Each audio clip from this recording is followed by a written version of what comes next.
بسم اللہ الرحمن الرحیم۔ سورۃ الجن یہ ہے اب وہ سورت کے جو اس میں کسی جوڑے وغیرہ کا معاملہ نہیں ہے، منفرد ہے، اکیلی سورت ہے، اور یہ واحد سورت ہے کہ جس میں اتنی تفصیل کے ساتھ جنات کا معاملہ آیا ہے۔ ایک سورت ہم پڑھ چکے ہیں کہ جس میں مسلسل خطاب ہے، یا معاشر الجن والانس فبأي آلاء ربكما تكذبان، 31 مرتبہ تو یہی آیت آئی۔ یا یہ صورت ہے کہ جس میں ایکسکلوسیو جو ہے ان کا معاملہ آ رہا ہے۔ یہ بھی ہو سکتا ہے کہ یہ کوئی اور واقعہ ہو، اور یہ بھی ہو سکتا ہے یہ وہی واقعہ جو سورہ احقاف کا ہے، وہ تو جا کر انہوں نے جو کچھ کیا اللہ تعالیٰ نے وہ خبر ہمیں دے دی۔ اب یہاں پر حضور کو بھی وحی کے ذریعے سے مطلع فرمایا اور مزید تفاصیل آ گئی۔ یہ بھی ہو سکتا ہے یہ اور جنات ہو۔ بسم اللہ الرحمن الرحیم۔ قل اوحی الی انہ استمع نفر من الجن، کہہ دیجئے اے نبی کہ میری جانب وحی کی گئی ہے کہ جنوں کی ایک جماعت نے سنا۔ کس کو سنا؟ قرآن کو سنا۔ فقالوا انا سمعنا قرآنا عجبا، انہوں نے کہا ہم نے سنا ہے ایک بہت ہی دل کو لبھانے والا قرآن، یہدی الی الرشد، جو نیکی اور رشد اور ہدایت کی طرف رہنمائی کر رہا ہے۔ فآمنا بہ، تو ہم تو ایمان لے آئے۔ اس وقت بھی میں نے کہا تھا یہ لمحہ فکریہ ہے، ایک دفعہ کیا اجتماع ہے قرآن کا، اور وہ بندے کہاں سے کہاں پہنچ گئے، داعی بن گئے۔ ہمارا کیا حال ہے؟ ہم نے اس معنی میں قرآن کبھی پڑھا ہی نہیں، سنا ہی نہیں۔ سنتے ہیں تو خیبر میل کی سپیڈ سے جو پڑھ رہا ہوتا قاری، 5 دن میں پورا قرآن، 6 دن میں پورا قرآن، اور اشتہار دیے جا رہے ہیں۔ یہ ہے ہمارا ریچول۔ یہاں تو 20 منٹ میں ہو جاتی ہے، یہاں 30 منٹ، یہاں چلو وہاں اور اس سے بھی کم میں ہو جاتی ہے، وہاں چلو۔ قرآن کا نتیجہ تو یہ نکلنا چاہیے وہ آپ کو پوزیس کر لے، جانے نہ دے۔ انا سمعنا قرآنا عجبا یہدی الی الرشد فآمنا بہ ولن نشرک بربنا احدا، اب ہم کبھی بھی اپنے رب کے ساتھ کسی کو شریک نہیں ٹھہرائیں گے۔ وانہ تعالی جد ربنا، اور یقیناً ہمارے رب کی عزت شان بہت بلند ہے۔ ما اتخذ صاحبۃ ولا ولدا، اس نے نہیں اختیار کی نہ کوئی بیوی اور جورو، نہ کوئی اولاد۔ وَأَنَّهُ كَانَ يَقُولُ سَفِيهُنَا عَلَى اللَّهِ شَطَطًا، اور یقیناً ہمارا جو بے وقوف ہے بڑا، مراد یہاں پہ ہے وہی عزازیل، ابلیس، لعین، وہ چونکہ ہمارا ذرا بڑا بڑگر ہے، تو وہ جو کچھ کہتا رہا ہے اللہ کے بارے میں، وہ باتیں جو ہیں وہ بہت ہی غلط تھیں، شطط، خلاف حقیقت۔ وَأَنَّا ظَنَنَّا أَن لَّن تَقُولَ الْإِنسُ وَالْجِنُّ عَلَى اللَّهِ كَذِبًا، ہم تو اس گمان میں رہے، خوش گمانی میں، کہ جن اور انسان اللہ تعالیٰ کے اوپر جھوٹ نہیں باندھیں گے، لیکن وہ بدماش تو جھوٹ باندھتا رہا۔ ہم نے اپنی شرافت میں اس کی بات کو مان لیا۔ وَأَنَّهُ كَانَ رِجَالٌ مِّنَ الْإِنسِ يَعُوذُونَ بِرِجَالٍ مِّنَ الْجِنِّ فَزَادُوهُمْ رَهَقًا، اور یہ کہ جو انسانوں میں سے مرد ہیں وہ جنات کے مردوں میں حفاظت پکڑتے ہیں۔ یہ ہوتا تھا ان کا طریقہ، وہ سمجھتے تھے کہ بیابان میں جو ہے جنات رہتے ہیں، اور وہ ان کے جو ہیں سردار بھی ہیں۔ تو اب راستے نے پڑاؤ ڈالا ہے جنگل میں، تو سب سے پہلے کہتے تھے کہ ہم اس جنگل کے، اس بیابان کے جنات کی ہم پناہ میں آتے ہیں۔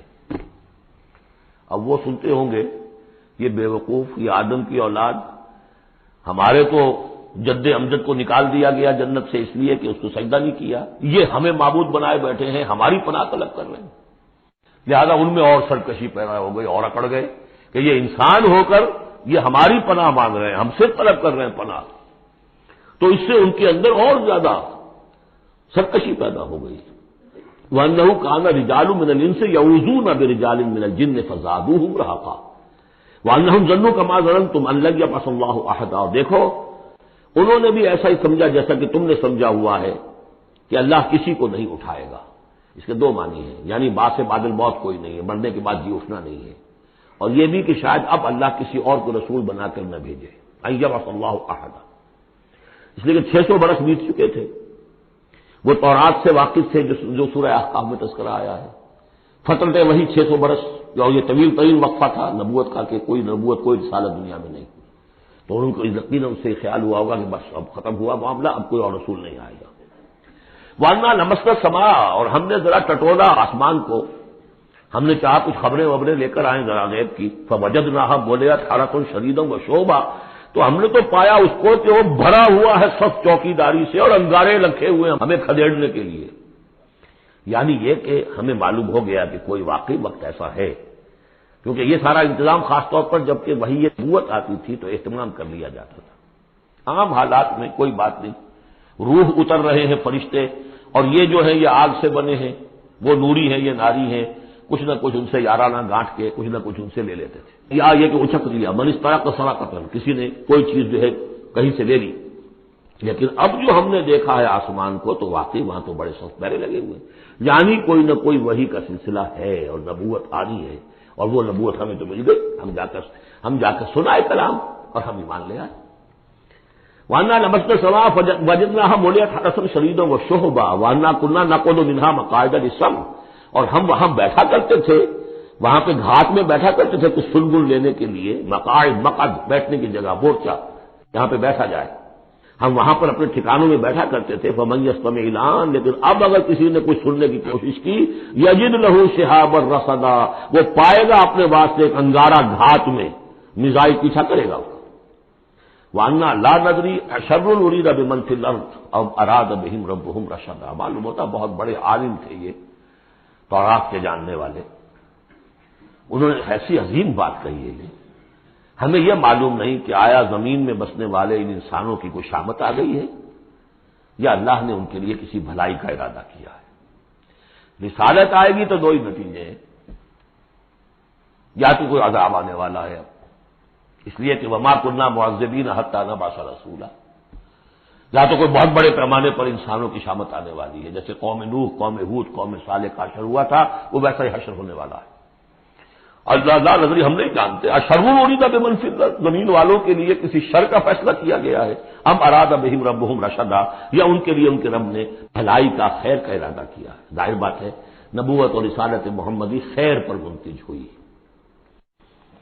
وَأَنَّا مِنَّا الصَّالِحُونَ وَمِنَّا دُونَ ذَلِكَ، اور دیکھو ہمارے اندر نیک بھی ہیں، جنات نیک بھی رہے ہیں اور دوسری طرح کے بھی ہیں. بد نہیں کہا، یہ ہے حکمت تبلیغ، بروں کو بھی برا نہ کہو. ہاں دوسری قسم کے بھی ہیں، نیک بھی ہے اور دوسری قسم کے بھی ہیں.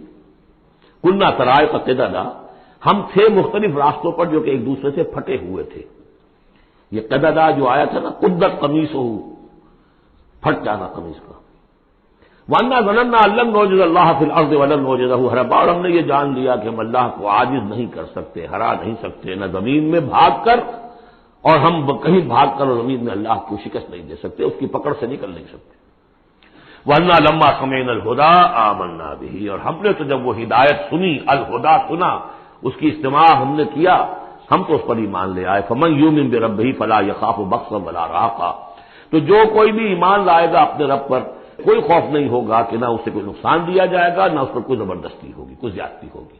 جیسے جیسے ان کے اعمال صالحہ ہیں پورے پورے اللہ تعالیٰ ان کا اجر ان کو دے دے گا.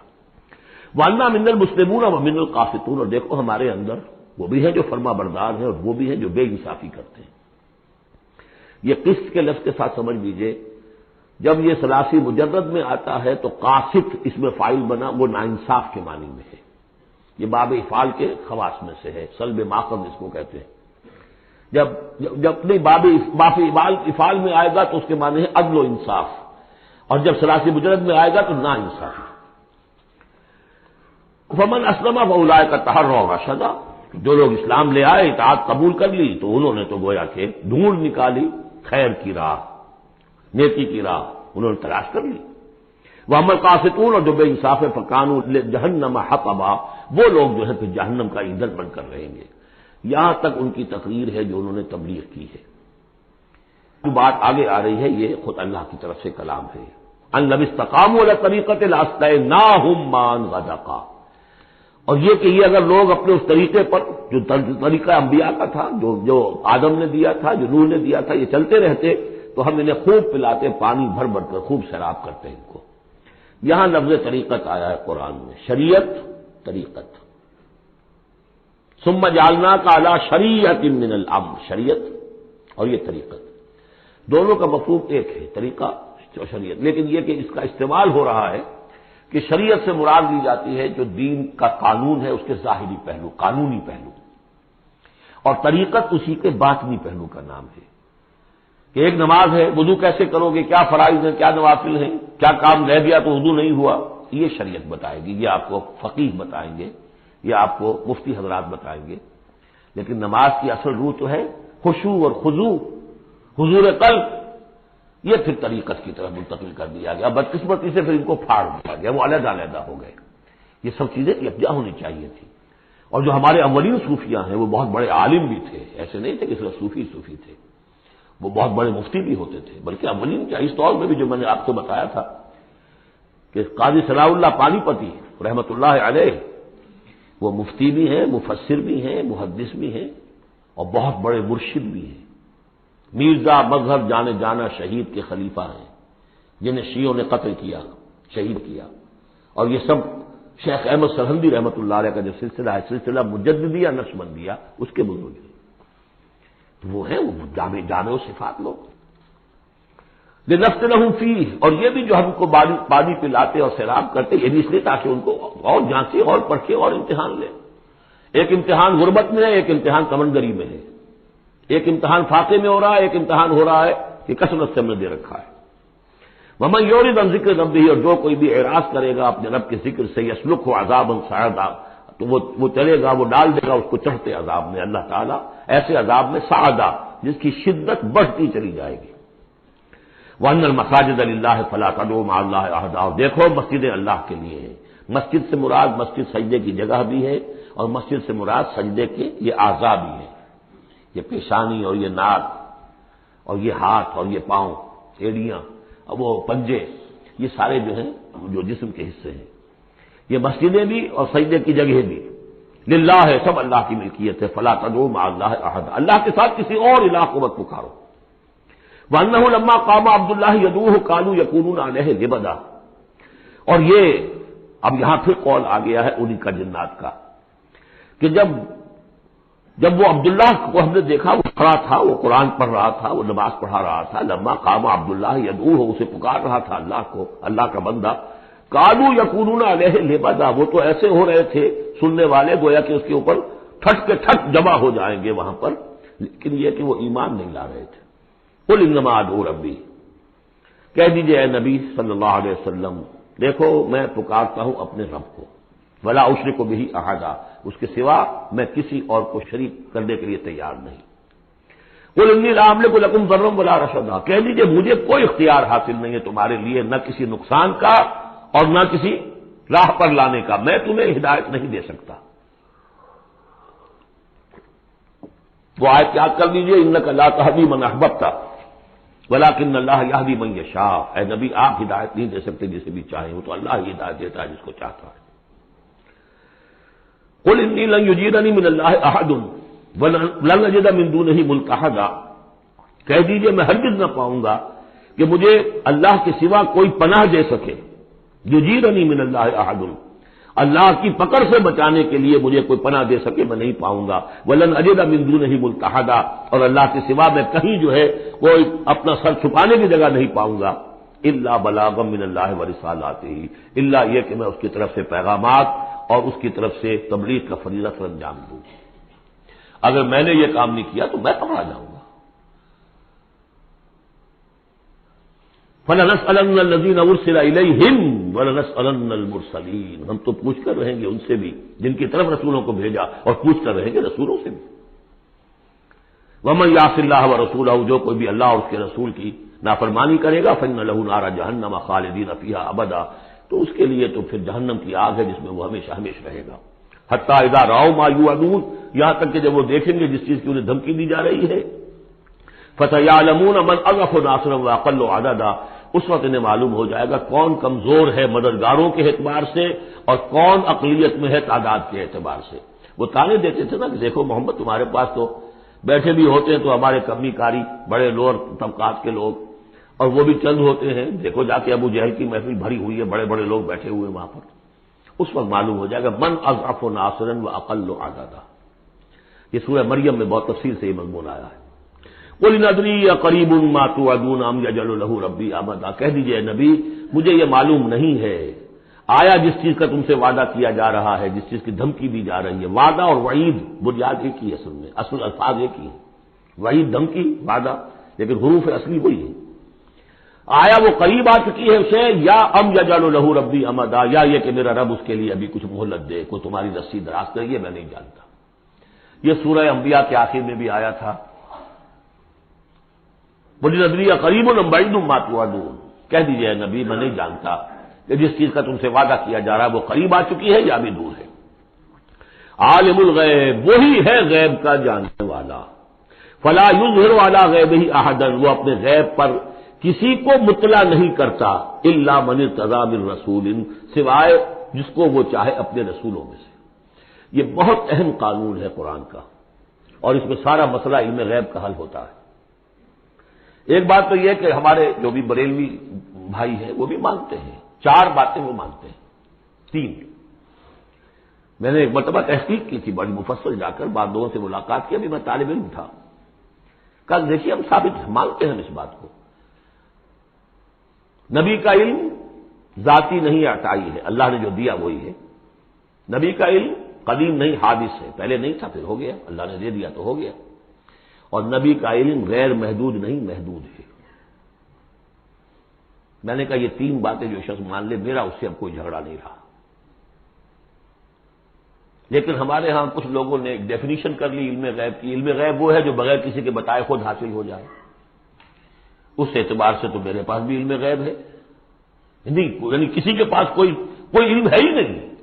ہمیں دیا اساتذہ نے دیا، حضور کو دیا اللہ نے دیا، جبریل کو دیا اللہ نے دیا. اس معنی میں تو ذاتی علم تو کوئی بھی نہیں مانتا کسی کا.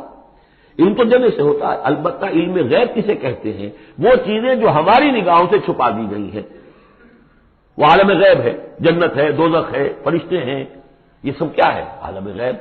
تو نبیوں کو تو کچھ نہ کچھ حصہ اس کا دکھایا جاتا ہے تو نبی بنتے ہیں نا، ورنہ میرے اور نبی میں فرق کیا ہوا پھر؟ اگر میرا بھی علم وہی ہوتا ان السمع والبصر والفؤاد، اور حضور کا بھی علم یہی ہوتا تو فرق کیا ہوا؟ حضور نے تو اس دوسرے علم کے اعتبار سے تو صاف کہہ دیا انتم عالم بامور دنیاکم. لیکن حضور کو معراج میں جنت دکھا دی، دوزخ دکھا دی. زمین پر رہتے ہوئے آپ نماز پڑھا رہے تھے، استسقاء کی نماز، اسی کے دوران اچانک ایک دفعہ آپ آگے بڑھے. لوگ حیران ہوئے کیا ہوا ہے، ایک دفعہ پیچھے ہٹے. لوگوں نے پوچھا بعد میں کہ حضور یہ نماز کا حصہ تھا، یعنی ہم بھی فریضہ ادا کیا کریں اس نماز کے اندر؟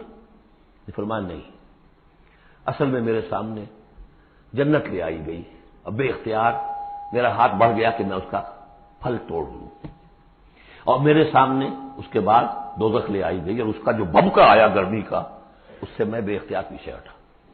دنیا میں سیر کرا رہے ہیں، بہرحال یہ غیب ہی میں سے ہے. البتہ کل غیب یہ جو مانے نبی کے لیے وہ کافر ہے، اور وہ مانتے ہیں، بریلوی بھی مانتے ہیں. کل غیب کا کوئی سوال ہی نہیں. نبی کا علم محدود ہے، نبی کا علم حادث ہے، نبی کا علم عطائی ہے. 3 باتیں مان لیجئے. باقی نبی کا علم کتنا تھا کتنا نہیں تھا، یہ میں کون ہوں ناپنے والا اور آپ کون ہیں ناپنے والے. دیا اللہ نے جو دیا، بتایا جو بتایا، اللہ اللہ خیر صلی اللہ. تو یہ عالم الغیب وہ ہے غیب کا جاننے والا. فلا یظہر علی غیبہ احدا، تو وہ نہیں مطلع کرتا اپنے غیب پر کسی کو. ہاں الا من ارتضی من رسول، سوائے اپنے رسولوں کے.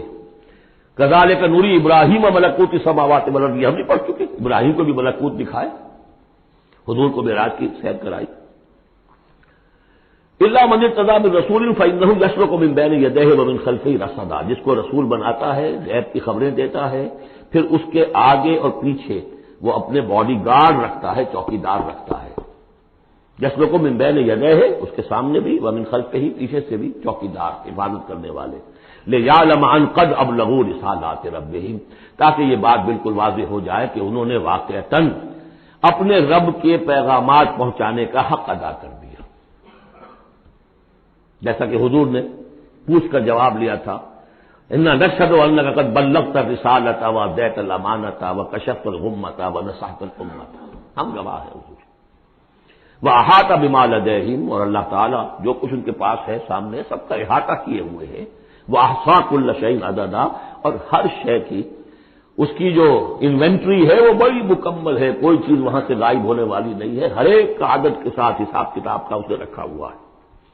بارک اللہ لی ولکم فی القرآن العظیم ونفعنی وإیاکم بالآیات والذکر الحکیم.